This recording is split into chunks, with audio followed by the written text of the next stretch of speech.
You know, when you're driving down the road and everyone's an maybe you're the It comes down to two principles, really. It's just accepting and understanding. Like, if they accept I've been making mistakes, maybe I wasn't so good in that relationship, accept it. Don't be ashamed by it. Don't be guilty by it. Take the lesson, learn the lesson, bring it into the next relationship with understanding. You were doing the best you could at that time with what you knew, what you understood about everything. So accept and understand so that you can be better. It takes a bit of effort, but when you come out of it, it's so effortless. All I can remember of that time was just darkness. Once I had those 12 days behind me and got down to that short paragraph, I started feeling really kind of positive again.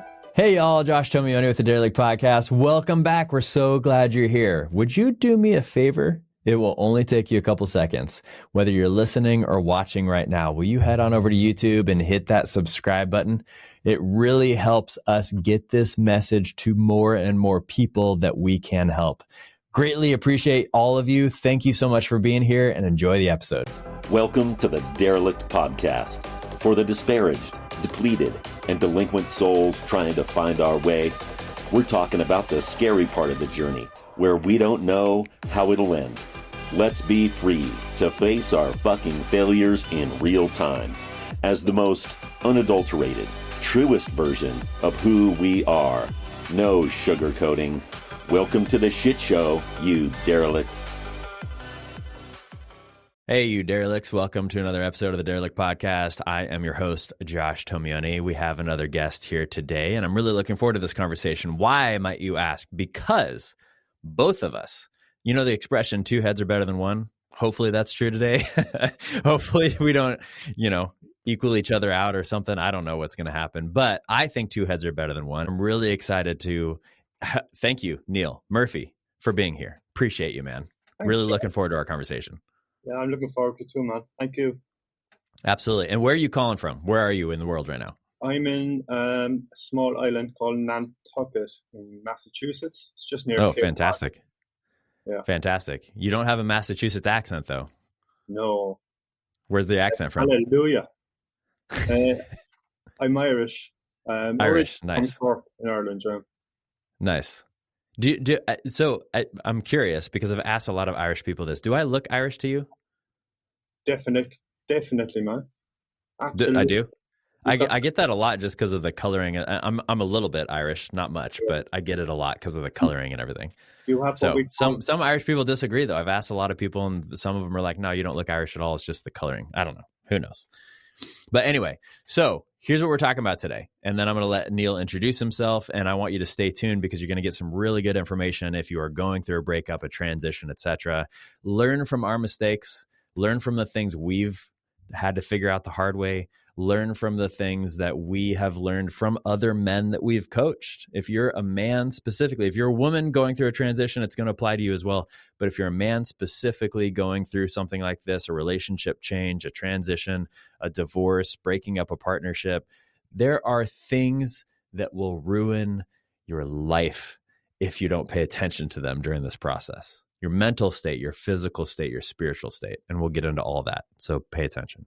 So the main thing we're talking about today is we're talking about men going through these difficult times, these transitions, these relationship changes. And we're also going to talk a lot about men that are going through this. Why are they not seeking help? Why are they not reaching out? Because here's been my experience, and Neil will talk about this briefly as well. But here's been my experience. My experience is every person that I've brought onto this podcast and just people that I've talked to in general, especially when it's a big relationship change, a partnership, a divorce, etc. Most of them, the majority and the very high majority of people they work with are women. I was the guest on a podcast the other day, and he's a finance guy helping people with the financial aspect of going through a breakup of a partnership, a divorce. And he was saying that he wanted to work with more men. He focuses on trying to work with men, and 95% of his clients are females. So why is that? Well, stay tuned. We're going to address that. So before I'm going to stop talking for a moment, Neil, I want to hear a little bit about your story. I want to hear a little bit about how did you become the guy that you are, helping with breakup transitions, helping with people go through breakups, helping with people go through divorce, that sort of thing. There must be some sort of story of things that you went through. So tell us a little bit about kind of your story and how you got here. Yeah, I've gone through 2 divorces and numerous breakups that just broke my world and took me forever to get over, it seemed. Um, sometimes it would take two years at least, to get over a breakup or a divorce. And it was just time not so well spent, really, and repeating mistakes over and over that would get you back into that situation, and discovering, like in breakups, that women were saying the same thing over and over. And I was wondering, like, what is wrong with these women? Until it kind of dawned on me one day, a friend of mine said to me, when you're driving down the road and everyone's an asshole, maybe you're the asshole. Right. Right. So at that stage, I was like, okay, I need to have a look at this. So, yeah, I definitely agree with that, right? It's the same, I think of, I was just having a conversation with a friend the other day, and for years she's been stuck in this pattern of wanting a nice guy, wanting a guy that she can spend her life with. She's divorced, so she's been through things as well, but wanting a guy that she can spend life with. And she lists off all the things she wants from these guys, and every guy that she attracts is the opposite. And she just always is like, what the hell? Where are all the good guys? Why are all these terrible guys always interested in me? And blah, blah, blah. I'm like, that's what you're attracting, right? It's what we attract. Like you just said, it's everyone on the car, all the cars are assholes because I'm being an asshole. Exactly. It's the energy you put out into the world, isn't it? Absolutely. Absolutely. And you're spot on, it's your energy. You are playing in that league for a reason, You talk about people that are out of your league, but you're the one that's out of your league. Really, at the end of the day, yeah. So it's look, your friend's list there of the things that she wants in a man. That's a challenge, really, for us guys to actually think about how do you become that kind of a person, and not the reactive, the emotional, explosive guys that we can be, reacting, arguing, when like there's no argument. It's just like in one ear, out the other. And I think we really underestimate the power of passive listening. When we're just a sounding board. We're not necessarily the target. We're just a sounding board, and we kind of react, and then we create problems out of nothing. That's one aspect of it. So like it's just kind of reining in the controls, and instead, like it's like taming a horse in some ways. Like to be a better horse when when you have a clear direction and you're not just running in circles all the time. That can be what it's like. So it's just a bit of fine tuning, because we have it all within us to really kind of step up to the challenges today, and we react rather than accepting the challenge. It's kind of infuriating, maybe that's some part of the reason that guys don't respond as well as women to the coaching aspect of it, or the mentoring aspect of it. Getting through to guys, that is not drastic changes. It's a bit of fine tuning. It's a bit of tweaking. It's just, how bad Tom Brady was when he was in college compared to the athlete that he turned into at the end of his career, just from coaching. And I think that's a really good analogy for us guys, that we can be kind of aimless and stubborn and awkward, but like with a bit of fine tuning, we can turn into that pure man. Yeah, I agree with that completely, and I also think there's the other side of that, which is something that I've struggled with in my past as well, and that is not being kind of the aimless, I don't know what to do. It's charging forward 100% in one direction that's probably the wrong direction. There's that aspect too, right? Of just, I'm just going to plow through whatever I'm plowing through, and I'm just going to make it happen. And by God, if we said that didn't happen in relationships, so it doesn't necessarily have to be my friend's example. It could be one of the men that I coach. He's the same way, but he's doing something different where he's like, look, I just keep doing these things and I want this in a woman and it's just not working. And he just keeps going through. Right. And he just doesn't give himself enough time, and he doesn't give the woman enough time to actually figure out if it's going to be ideal for them or not. He just kind of keeps going. He's impatient. He's like, we'll just figure this out. And he's not out there using and abusing women, but he's not making any progress because he just keeps doing the exact same thing. And and it could just, like you said, I'm not a golfer, but from golfers, I've watched my dad golf my entire life. And with golf, it's probably the best analogy because a change that's a millimeter can literally change your game, right? A millimeter change. So that could be the same thing. It's like a pilot, right? Where you're going off course just a little teeny bit. It's not a big deal at the beginning, but at the end, it could be thousands of miles away the wrong direction. Take a spaceship, take whatever. And with coaching, from what I've seen, I don't necessarily feel like I need somebody to come. So let's just talk about dating here for a second. So I'm currently single. I got out of a long-term relationship about 4 months ago as of the time of this recording. It was a very difficult one for me. I dealt with all that stuff and I made through it.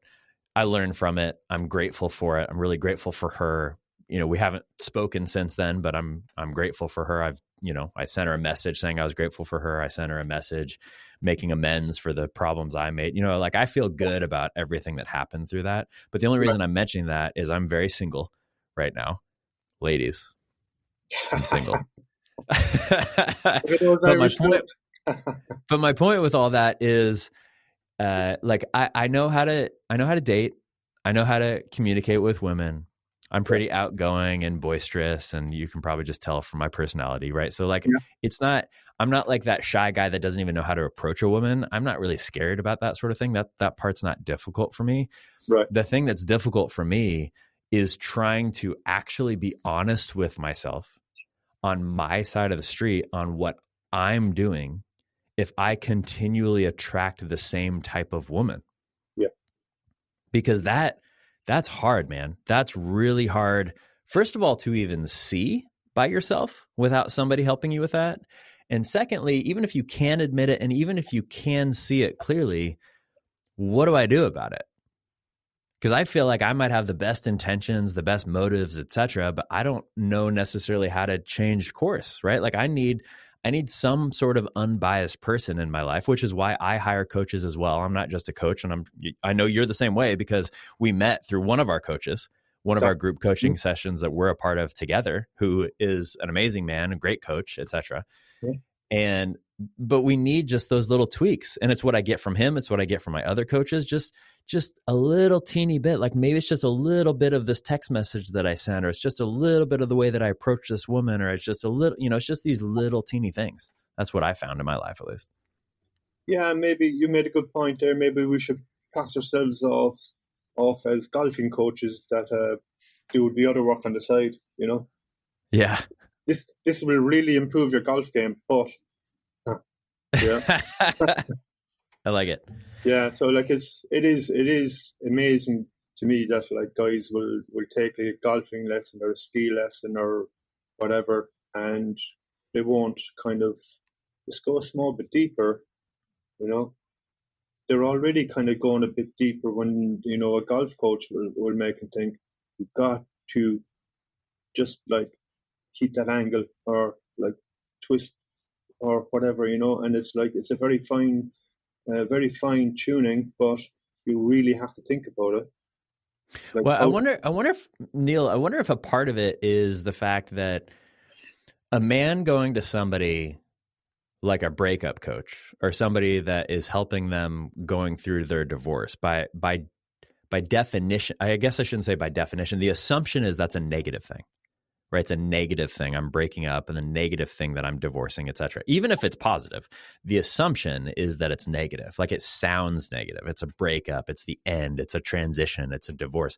Versus I've had somebody on this podcast before as well, and you probably know her also, and she's a dating coach, which is more positive. That's more like, oh, great. Now, how do I get to meet that ideal person, et cetera, right? Yeah. So I wonder if a part of it that is a struggle for men, the same reason why I started this podcast, is that I got so tired of just listening to everybody talk about success all the time without talking about any struggles or failures that they're going through right now. They'll talk about struggles and failures from 20 years ago, but God forbid we talk about any struggles or failures we're going through right now. And I wonder if that's the same reason. I wonder if there's a mental thing with guys specifically that is like, well, I don't really want to address the fact that it's a breakup or it's a difficult relationship transition or it's a divorce because it's too heavy. It's too hard. I'd rather focus on like the positive side of it. Do you think that might be part of it? I think so. That's actually a great insight, man. The negative stuff is great for the news, but it's not so enticing.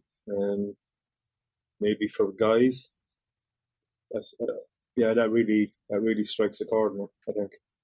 For sure. I think so too, and I guess for all the guys listening or watching, or women, for that, again, I don't think it matters gender here, but here's the thing I would encourage you to think about. For myself, when I was going through my divorce, I'm not going to talk about this last relationship because I had a coach going through this last relationship and it was a hell of a lot easier than my divorce. But when I was going through my divorce, I did not have somebody. I had a therapist. And just to debunk, we've done this on the podcast before, I'm going to debunk it again for you. A therapist is not trained to coach you through something. A therapist is trained to deal with your trauma, specifically your childhood trauma. So big fan of therapy, love it, was in it for years because I had to deal with a lot of the childhood trauma I never dealt with. So huge fan of therapists, but a therapist is not going to coach you forward. That's not what a therapist is for. Somebody who is a relationship, transition, a breakup, a divorce coach specifically, I think their goal, and I'm wondering, Neil, if this is yours, but I think their goal exclusively should be to help you get to version 2.0 of yourself, whatever that version looks like post-breakup, post-divorce. Yeah. Because it shouldn't be this negative view of just focusing on the focus is not the breakup. The focus is not the divorce. The focus is not the relationship transition. The focus is, what does 2.0 look like for me? And if you don't know this already, if you've gone through a breakup or divorce, you know this. At least from my experience, my head was so out of the game, mentally, spiritually, physically, etc. There's no way that I could think clearly when I was going through this. So I needed other people in my life to be able to speak this truth. So maybe that's part of it, Neil. Maybe it's just not focusing on the fact that it's a breakup, a divorce, etc. But it's actually, hey, what does 2.0 look like for us? What are your thoughts on that? Absolutely. Like when we're going, when the breakup happens and we're going through that shock and resentment and whatever else goes on in your head, all we want to do is accelerate away from that whole pain, the agony, the drama, and just get as far away from it as fast as possible. We run for the hills, put the head down and just charge as fast as we can, stay busy, do all the things that we're told to do, just to stop thinking about it. But I think you're really kind of nailing it on the head there. We don't want to hear about the breakup. We just don't want to hear about it, man. We want to look, if you know yourself and you meet friends, you just want to talk about what she did, what she didn't do, what she said, what she didn't do, what she didn't say. It's just like friends get sick of it. So what do you find? What do you find when you get stuck in, or when somebody gets stuck in that, whether it's you or anybody else, when somebody gets stuck in that mode of just, they're being the victim, right? And they're just saying all the stuff the other person does. What do you find is the negative to that? Look, they're just being very hard on themselves. They're blaming someone else. And I think the big negative really is that they're just trying to get away from it as fast as possible. So saying that you're a breakup coach is probably not what they want to hear. They want to hear how this is going to be all right, how this is going to be fixed, how they never have to go through something like this again. What are you going to do for me? Can you do something for me? can you make this all go away? If not, well, I'll just keep my head down and charge on. So, like, how do you pierce that barrier? How do you get inside that storm, the hedge? You know what I mean? It's like you're raging. It's like it's darkness, man. It's a darkness. We find it very hard to get through it. Like in my last breakup, which was pretty nasty, about a week after my relationship, one of my coaches reached out just on her intuition and said, I felt that you needed a call. And when she heard what I was going through, she said, okay, this is what you need to do. So she gave me a simple exercise. Wake up in the morning, write down everything you can remember about that relationship. You know, it's probably 2 years. So, and keep doing that every morning until you're down to like a few lines or a short paragraph. It took me about 12 days, and it was like all I can remember of that time was just like darkness.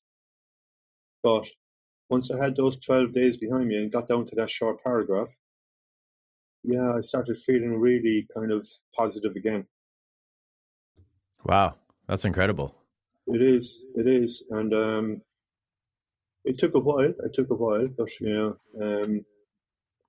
that was a real help for me. It's like you got it out of your body, right? Like it was just stuck in there. You just had to get it out. Absolutely. It released some energy, definitely, and cleared the head. You could start actually feeling better about yourself again. But it is like, how do you get into a guy's head in that time when all he's feeling is agony and pain? You know, it's so there's only two options when you go through this. There's the healthy path and there's the unhealthy path, right? Yeah. And the unhealthy path is extremely appealing. Yeah. The unhealthy path is very appealing. So what is the unhealthy path? The unhealthy path is not dealing with my emotions, not dealing with my grief, not spending the time like you did, writing out all the different things getting out of my body. The unhealthy path is I don't want to feel these emotions. I don't want to deal with this. So what am I going to dig into? I'm going to dig into work. I'm going to dig into sexual addiction.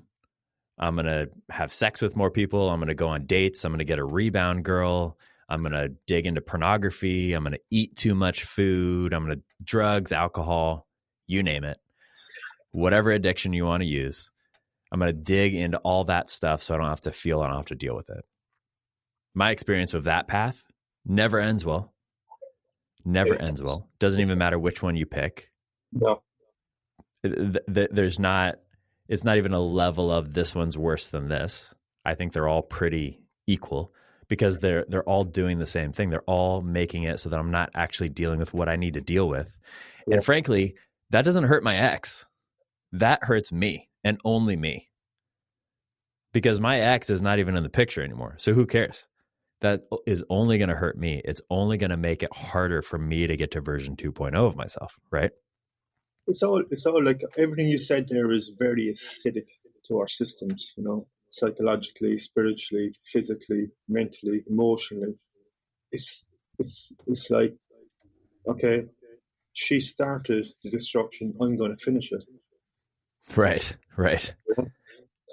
Yeah, absolutely. And it's just a lot more difficult. At least I've experienced this and I've seen that guys have too. And I think that's part of the reason why guys don't reach out when they're going through this. It's just a lot more difficult actually dealing with it, actually taking the emotions on. And, you know, there's stoicism is kind of really big right now. There's I just see a lot of stuff online about stoicism and everything. And there's great things about stoicism. One of the negatives, I think, is the fact that just emotions aren't really paid attention to. It's just like you're not supposed to have emotions. You're just supposed to kind of keep doing your thing. Just go to work, right? Just go to work. Just work. If you just work forever, what that ends up with is a heart attack, you in the hospital and dead at 40. That's what ends up happening. It just does. So you have to get this shit out of your body. Like you said, acidic, I think, is a really, really key word. And I wonder, I don't know about this, but I wonder if it actually does change your acidity in your body. I think it probably does, would be my guess. I know that when I've been more stressed and I've tested the acidity in my body, which is really easy to do, by the way, anybody could do this, just go on Amazon or wherever. You get these little strips, you either put them in your mouth or you pee on them, whichever ones you get. Yeah. Don't do, both at the same time. Bad idea. But you can test the acidity in your body. And I've noticed that when I've done this, because I have a bunch of them, in my bathroom, when I am going through a very stressful, fearful, anxiety-ridden time, it's higher, even if I don't change my diet. So I think what you said is really key. Having this poison inside of us, it has to get out, you guys.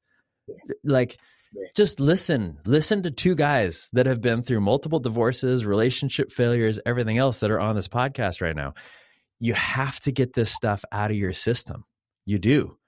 And if you don't know where to start, I'm just going to say this halfway through the episode. If you don't know where to start, if you're on YouTube, leave a comment and just say start, and I'll reach out to you. If you are seeing this on a social media platform, just DM me the word start and I will get you some information. I will get you Neil's information. We are here for you because I'm telling you what, man, the relationships that I didn't do that and I chose, because I've chosen all the wrong paths. I'll be my first to raise this. Like, here's the information you can use. All my exes that are watching this, because in my head, all my exes watch this for whatever reason. All my exes, which, clearly not a fantasy of mine to like have my exes watch my podcast. But here it is. To all my exes, this is the information that you can give the courts and the attorney. I'm about to do it, right? I've done all of it. I've done the drugs, the alcohol, the sex, the dating, the overeating, the whatever, fill in the blank to medicate to not deal with actually getting to my next version. Because frankly, it's a way of just playing the victim and being like, it's everybody else's fault, so why deal with it myself? I don't want to do the tough work. It's hard, man. It's really hard. And then, you do all that and discover that having loads of fun is actually not that much fun. And you're like, fuck, tried everything else and it's crap. Man, I've nothing left. It's the final frontier. It is the final frontier for us guys. We have to, stick the mirror. We nearly have to stick the mirror on the inside of our eyelids so we can have a decent look, What do we have to do, man? I mean, how many times are we going to make the same mistake? 15? 20? I mean, if you add up all your breakups, okay, that's a lot of pain, but what about the time after your breakup when you were shit at work, your work was shit, your whole attitude was bad, everything, like people didn't want to be around you? What is the actual amount of time that you lost in your life just because you were too stubborn, too much of a man to not actually sit down and do that work? Because it was too hard. And going back to being a man, right? Let's talk about that for a second as well. Is that I know for myself, like I think, well, this is just the easier way out, and I don't want to deal with this stuff. And frankly, I didn't have the tools to deal with it. I didn't even know how to deal with it. I didn't know how to deal with my difficult emotions or anything else because I never really learned how to do that as a kid. I didn't learn how to do it as an adult. It was a huge learning experience for me in my 30s. I'd already gone through 30-something years of my life trying to figure out, now I have to actually deal with emotions and do this stuff. So I get that. I'm not even blaming guys for this. A lot of guys are not trained or know how to do this. And especially in a society where a lot of the times, both of us would fall in this category. Like I am a upper middle class white male. Therefore, I'm the problem often in this society. So if I'm the problem, I can't speak to any sort of hurt or grief or difficulty I'm going through because it's clearly my fault. And I think a lot of guys feel that way, even if it's subconscious, even if they don't actually believe that, just because that is what the media and our society tells us over and over and over again. And guys listening, if you fall in that category, or don't fall in all those categories, but some of those categories, you are not the problem. Do you have problems? Do you make mistakes? Do you have failures? Of course you do. We all do. But you're not the problem. The only thing we can do is we can look at our side of the street. I'll speak for myself. All I can do is look at my side of the street and figure out what I can do to change to move forward. And here's the most insidious thing about all of this, which you already mentioned, Neil, is the fact that if you don't do this, not only are you losing time and energy and life itself, but opportunity. So speaking to you guys that want opportunity in your life, man, if you don't deal with this, opportunities will come and go and you won't even see them. This isn't just true with dating. It's true with business and everything else. But let me give you an example with dating. Like when I've been in a state where I'm not dealing with this stuff and I'm medicating and I'm not, guess what? Wonderful women have walked into my life and walked out of my life and I didn't even see them because I wasn't in a position to even be there. I just wasn't. Same thing has happened with business. I've now seen over the years that like wonderful business opportunities have walked into my life and walked out of them. And I didn't even see them because I was so stuck in all this stuff. So it's really about getting unstuck and getting myself into a position where I can actually go to 2.0. Exactly. And you mentioned like being the upper middle class white guy on that side of the street, but how are people going to ever view white guys in a different light unless we actually do something about it to change that perception and raise the level, to version 2.0 or 10.0, whatever that might be, so that people actually look across the street and say, hold on a while, maybe that white guy is not the problem. What is he doing? What is he doing that's changing our perception? Maybe that's not what they're thinking directly, but you have made an impression because, look, at the end of the day, we just don't realize how much our influence spreads. We don't know who is taking notice or like the effect that we're having on someone. Maybe someone comes back to you in 3, 4, 5 years and says, oh, remember you said something to me that made me really think about things, and it changed a few things and it made my life better. We don't realize the influence because we're always stuck in our own head, and that voice is going, shut up, you're an idiot. Shut up. What are you doing? What are you saying? So yeah, we have to do the work because we are having an influence one way or the other. Like, it's the same amount of energy we're expending for shit influence. We might as well think about how we can make a difference and spread a bit of a better influence. It's really like, it's effortless. It's just tweaks, fine tuning, taking your car to the service, upgrading your operating system, whatever you want to call it. It's not a whole pile of work when you think about it in the grand scheme of things over your whole life. You might have to make a bit of an effort over 2 or 3 months, but then it's just going to be natural, and life actually becomes a whole lot easier if you do that work. So how do we transmit that message to guys? I'm only trying to make your life easier. Even in my own life, it's very hard to kind of think oh, I have to do this or I have to do that. You're not thinking, well, if I do this, my life will be a whole lot easier. And that's what we're about. We're the making life easy coaches.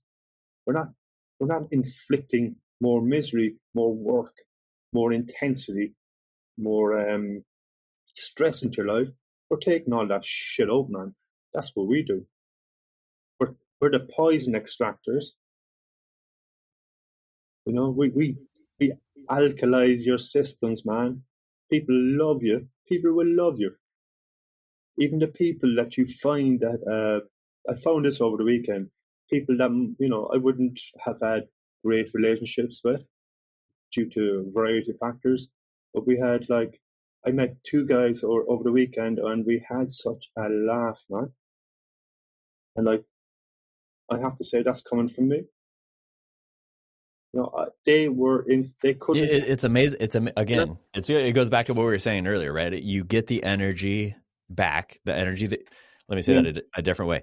The energy you put out is the energy you get back. So if you're putting out good, positive energy, and you're putting out energy of, hey, our goal is to help you through this and learn from our mistakes so you don't have to make them yourself. Great. Then that's the energy you're going to get back. If you give out joy and you walk. So I was at a conference a little bit ago, and the guy that was talking about it was trying to make a really big point here, where he was saying, look, if you're bringing joy into the world, you're going to find that a lot of people are joyful. It's funny how that works. And his example was that every time he walks into a coffee shop, he just goes like that, just like, here I am, right? Try it. Everybody listen to this, try it. Because I tried it after he said that. And it's amazing how much it works. Like, you will get looks, you will get laughs, people come up to you. It's amazing. I was in a play over the weekend with my daughter that I volunteered for. Didn't even know what I volunteered for. I ended up volunteering for a very funny role. If you want to know what it was, just send me a message and I'll tell you. I'm not going to tell you right now, though. It was a very funny role. And then there was 2 performances on Saturday that I performed in. And then I went on Sunday just to watch her, because I wanted to watch her from the front stage instead of backstage, which is a very different experience, by the way. If you've never been in a play or anything else, being in the backstage is a very different experience than being front stage.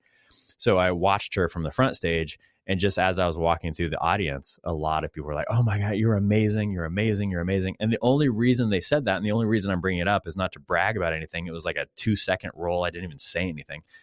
But the reason I'm bringing it up is that in preparation for the role, what I continually reminded myself is, first of all, the reason you're doing this. And the reason you're doing this is to volunteer for your daughter, because she thinks it would be fun, and she thinks it would be funny, and she's 10 years old, and she means the world to you. So every time I got nervous, or I didn't want to do it, or I was embarrassed because of what the role was or anything like that, I always came back to that. And every single time I did, then what I would say to myself is, how are you going to show up for her? Forget everybody else. How are you going to show up for her? Are you going to bring energy and light and joy and laughter into this role? Or are you just going to bring dismal, I wish I wasn't here, whatever? I think it's the same thing with relationships. It's the same thing with life. What sort of energy are you bringing into the world? And I feel at this all the time, man. There are mornings I don't want to get out of bed. There are mornings where I just want to hate on everybody. Trust me, I'm not perfect. But what energy are you bringing into the world? And if we're talking about things like relationships, if you find yourself in relationships with miserable people, there might be a common denominator you might want to look at. And that doesn't mean that you're a miserable person. I don't want to put that label on you. But what is it that you're doing that you're not putting that energy, that you're not getting back? And frankly, coaches, mentors have been the people that have pointed those out to me when I don't know if I definitely wouldn't have seen them. I don't know if I necessarily wanted to know, but I finally got to a point of trust where I'm like, okay, tell me. They told me, and it was super helpful. I mean, I don't know, man. I just don't get why guys, like you said, will go to a golf pro to learn how to slightly change how they hit their wedge, but they won't go to somebody to help them become a better version of themselves. To help them with every other club they use in their lives. You're just going from one club to him. Why don't you just you find your own intuition will work in every situation, so you know exactly what to do without even thinking. You'll say things naturally. They just come out. You're like, where did that come from? That's because you're feeling good about yourself, man. You just trust yourself. Man, when I'm confident and in a peak state, I can walk into any room and there's a woman looking at me because I'm bringing confidence, I'm bringing joy, I'm bringing my peak state. And the opposite of that, I can walk in to any room when I'm feeling down, I'm feeling like I'm a loser, I'm having some sort of limiting belief about myself, whatever, and people want to run away. Everyone's had that experience. Josh, in that play, were you an Irish Santa Claus? I was not an Irish Santa Claus, but that would be a good one. That would be a good one.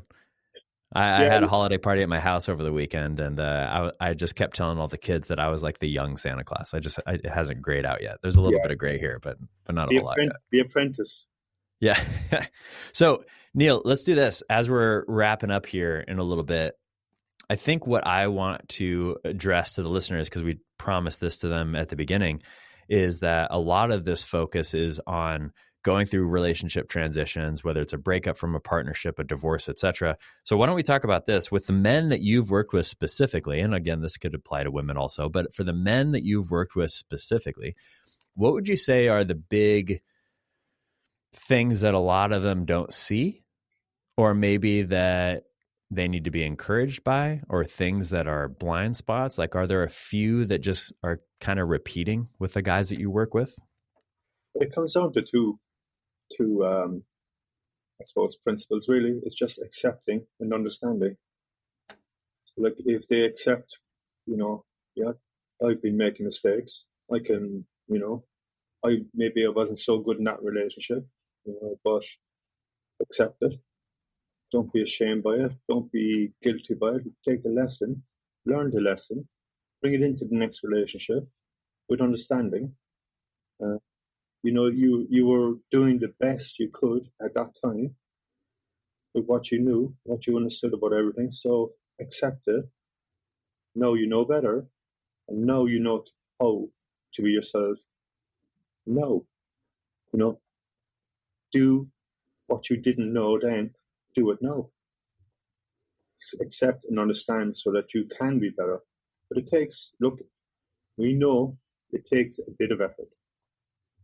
But when you come out of it, it's so effortless. It really is. Like I was saying, it comes out, the right thing comes out, the right energy comes out. People meet you, they can't help but like you.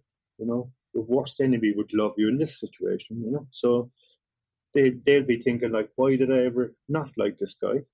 It's effortless. That's the biggest thing for me, is like how to get through to people, to guys in particular, to make them see that, we're doing it all wrong. But it's just a few tweaks, man. And, you will have so much energy. You have so much energy. People just want to be around you like that, like you were saying in the coffee shop when you walk in or whatever. People are gravitating towards you. You're like the sun. There's a pull. There's a pull to charm with just good vibes. People love good vibes, man. And if you're the epicenter of good vibes in a room, even if you don't want to be the center of attention, people are still going to come around and talk to you, open up to you. You'll find them being so open, they'll tell you stuff they've never told anyone else. There's a trust. There's a trust in that kind of energy. And if you're not willing to do the work, how are you going to experience that? Yeah. So, I mean, what I hear you say too is I'm hearing accepting, and you didn't say the word ownership, but I'm also hearing the word ownership is like how I hear what you're saying. First of all, I need to be accepting of myself. And that was something that was really difficult for me for a long time, especially after my divorce. I thought my whole life was over, and I really wasn't accepting of myself. I lived in a very shameful state for a while, thinking it was all my fault, and that everything that I did was what was wrong, and that there was something wrong with me inherently. So I was in which was very unusual for me. I don't usually live in that state, but I did then. And just learning how to just accept myself for myself was a big deal. Was a really big deal. Then after I learned how to accept myself, I also had to own my shit. Because you can't go too far, like our society does a lot, where it's like, oh, you're always doing the best that you can at all times, and you should just accept yourself, and you never make any mistakes. And I mean, come on, that's bullshit. So I can't just accept everything that I do. Accepting myself is not the same as accepting all of my actions. Those are two different things, because I can still make shitty actions and accept myself, right? So what I hear you saying is accepting of myself, accepting of the situation, but then also still owning my side of the street, making sure that I'm doing what I need to be doing, not shaming myself for other stuff that I've done. Of course, asking for forgiveness, making amends, doing all the sort of stuff to clean up your past you need to do is fine. But if you live in a place of shame like I did, where it's like everything I ever did was wrong, it's impossible to get out of that, because you're not fully accepting of yourself. And then I think the other thing that you said, which is really, really key, and that is actually taking action. I've been the person, I've been with the person, I've seen other people that say that they're going to take the action. They have the best intentions of the world and they don't do it. I've done it myself plenty of times. Absolutely. And intentions don't mean anything. You can have an intention to do something. It means nothing. So, I mean, I dated somebody for a while as well that like always had the best intentions, and then it was just a track record of, I'm going to do this. My mind is set on this, etc. And then just no action, just action. And you just, for me at least, it was hard for me to escape that, because I was like, oh, well, now she's going to do it. Well, she'll do it this time. Well, she'll do it this time. And then you see a glimpse of action and then you're like, oh, see there, she's making progress. Or for myself, right? Like, oh, I'm making progress. Yeah. Intention without action is empty and worthless. Intentions are litter without action. Absolutely. You know, they're useless. It's like going back to that golfing analogy. Are you going to play better hungover, or like when you've had good start to the day? Maybe you've done a bit of exercise, you're feeling good, you're stretched, you've hit a few balls, rather than stumbling onto the golf course, still feeling a bit groggy from the night before. When are you going to play a better game? Right. We had a stand-up comedian, among other things, on this show several months ago. And one of the things she was talking about is how common it is for stand-up comedians to get up on stage either drunk or high. Yeah. Which probably isn't surprising to anybody listening to this. I don't know, maybe it is. But her take on it was really the number one reason for that was just somebody being uncomfortable and not confident and not actually accepting themselves. Because if they could accept themselves, they don't have to have that. And she said that she even went through a period where she did that a lot. And then once she was finally able to build some confidence, she finally cut it off. And the moment she cut it off, her game just went to a new level. Because there's an element of that stuff that helps. Like, it would be stupid to say that alcohol and drugs don't help. They wouldn't exist if they didn't help. They definitely help. They definitely help raise your confidence on a short-term scale, make you happier, do all that sort of stuff. Of course they do. Otherwise, they wouldn't exist and be so popular. However, for long-term success, renewal, gain, action, whatever next step of your life, they're not going to help. They're just holding you back, man. It's like completely holding you back. It's like throwing a cloak over a lighthouse. Where's your energy gone? You're stunting your energy, man. You're shutting yourself off. You're only leaving a small bit of light out. It might be a hole in the cloak, but you're not leaving all the energy out. You're holding all that inside. So true. People only see a fraction of your light, man. I know that sounds a bit airy-fairy or whatever, but it's true. Like when you're drinking, when you're smoking. Remember when I was smoking a lot of weed? One of my friends said to me, "What are you doing, man? That's your energy. You're not letting it out. You're not letting it out. It's not good for you." I laughed at him, but he was spot on. He was very intuitive, and I totally agree with him today. Got to let your energy out, man. It's the only way. It's the only way.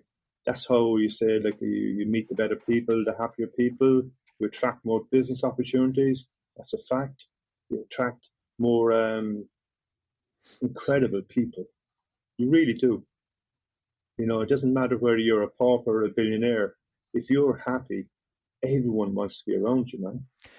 I often refer to Vacation Josh, referring to myself. Yeah. And when Vacation Josh comes out to play, which usually is on vacation, hence the term, when Vacation Josh comes out to play, everybody loves Vacation Josh. Because Yeah. Vacation Josh is carefree, he's open, he's joyful. And think about it, right? Like usually when people are, again, maybe not always, because entrepreneurs are never really on vacation. So that's a whole other thing. But if you're able to actually be on vacation, the whole idea behind vacation is a vacation from your problems, right? So I don't have any problems. Like I'm sipping a Mai Tai on a beach and there's nothing to worry about. And I'm reading a book and I'm meeting cool people and I don't have to worry about finances or money or, anything else, right? Vacation Josh is like my ideal that I would love to live in 100% of the time. And it's only my limiting beliefs, my limiting mindsets, my insecurities, my fears, my anxieties that get in the way of that. Because with Vacation Josh can do anything. Vacation Josh walks into a room and people flock to him. Vacation Josh goes up and talks to the hottest woman in the bar and she goes out with him. Vacation Josh is like on top of the world. And Neil, I'm sure you have this version of yourself and everybody does, right? Yeah. What do you think, like, especially since we're talking about men going through transition and everything, and maybe this is a good place to end this. What do you think holds people back from living that true, authentic, vacation version of themselves? I think, like you said it there, the carefree. I think people are just a bit too careful, too wrapped up in their everyday lives, too serious. And there's no like if you look at your calendar, there's no kind of scheduling laughter and fun. What time are you going to have some laughter and fun? You have to have laughter and fun every second of the day. For sure.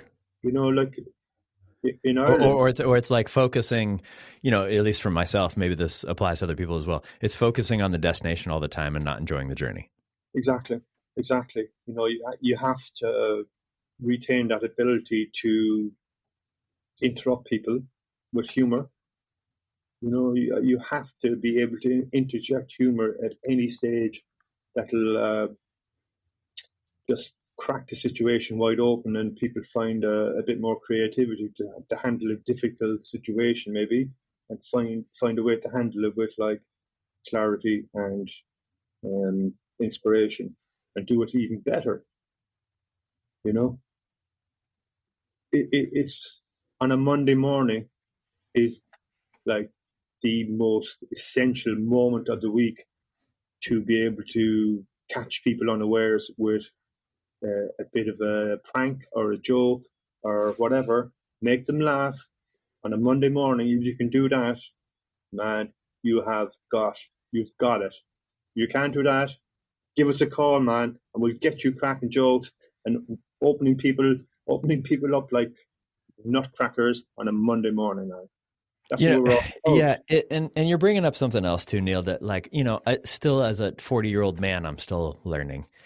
And that is that there's nothing more beautiful to me in the world than somebody that's actually living out their true identity. Somebody that's just living who they are. Yeah. They drop the scales, the images, the social media shit. Yeah. Just get rid of all that. And they're just living out who they are as a person.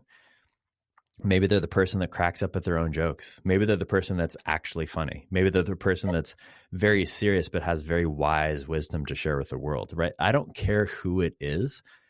If somebody's actually living out their true authentic nature, there's nothing more attractive than that.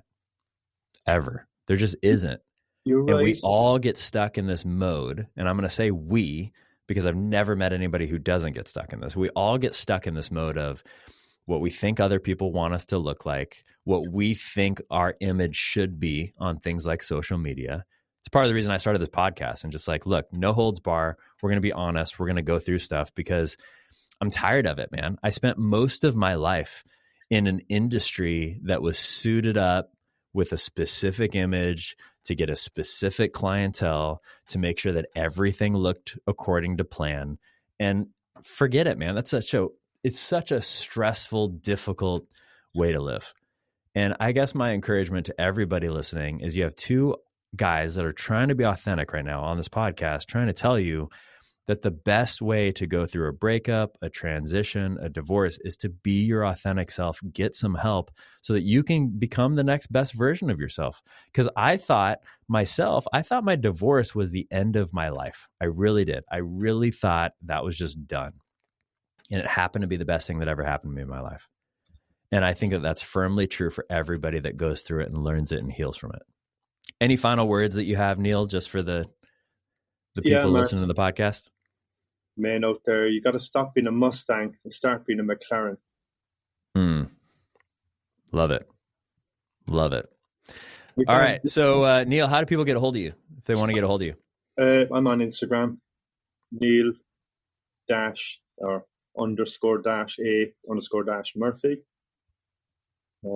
That's where you'll find me. Okay, perfect. And it's in the show notes for anybody that pay attention. If you're on Spotify, YouTube, wherever you are, Amazon, Apple, I don't remember all the things we're on. If any of those, it's in the show notes below. Reach out to Neil. And here's the deal, guys, gals, whoever you are. If you enjoyed this, if this is something that you think maybe one of your friends needs to hear, forward it to them, will you? Will you like and subscribe? Even if you're not listening on YouTube, will you do me a favor? Jump on YouTube, the Derelict Podcast, and just like this episode if you liked what you heard. Forward it from there. Leave a comment. We want to hear from you. I encourage you to leave a comment earlier today. You have two guys right here that are willing to help. This is not just about us building our businesses. This is about the fact that we both have a passion for helping guys go through this because we've had a lot of failed relationships and we've gone through all of it. So why the hell would you not listen to us and just try to figure it all out yourself, man? Don't reinvent the wheel. We got stuff that we can share. So love you all. Neil, thank you again so much for being here. Pleasure, man. Very insightful, very wise, very good stuff. Really appreciate it. So until next time, like, subscribe, leave a comment, and we'll see you later, you derelicts.